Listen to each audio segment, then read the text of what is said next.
దావీదు గొలియాతు మీద యుద్ధానికి వెళ్ళేటప్పుడు ఏ రాయిని తీసుకొని వెళ్ళాడు? నున్నటి రాయిని తీసుకొని వెళ్ళాడు. సహజంగా రాయి గరుకుగా ఉంటుందా, నున్నగా ఉంటుందా? గరుకుగా ఉంటుంది. మరి ఇది ఎలా నున్నటి రాయి అయింది? ఏటిలో ఉన్నప్పుడు నీటి ప్రవాహం వచ్చి పదే పదే కొట్టటాన్ని బట్టి గరుకురాయి గరుకుతనాన్ని పోగొట్టుకుని నున్నటి రాయిగా మారిపోయింది. ఏటిలోయ అని విన్నాం కదా, సంఘము ఏటిలోయకు గుర్తు. మనం రాళ్ల లాంటి వాళ్ళం. మనమందరం ఎవరిమి? గరుకుతనం కలిగిన వాళ్ళం, దుడుకుతనం కలిగిన వాళ్ళం, ఎన్నో బలహీనతలు కలిగిన వాళ్ళం.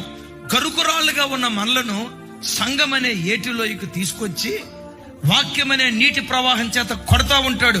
మారో, నీ చూపు మార్చుకో, నీ నడవడిక మార్చుకో, నీ హావభావాలు మార్చుకో, నీ బుద్ధి మార్చుకో, నీ స్వభావం మార్చుకొని వాక్యం అనే నీటి ప్రవాహం చేత పదే పదే కొడుతూ ఉంటాడు.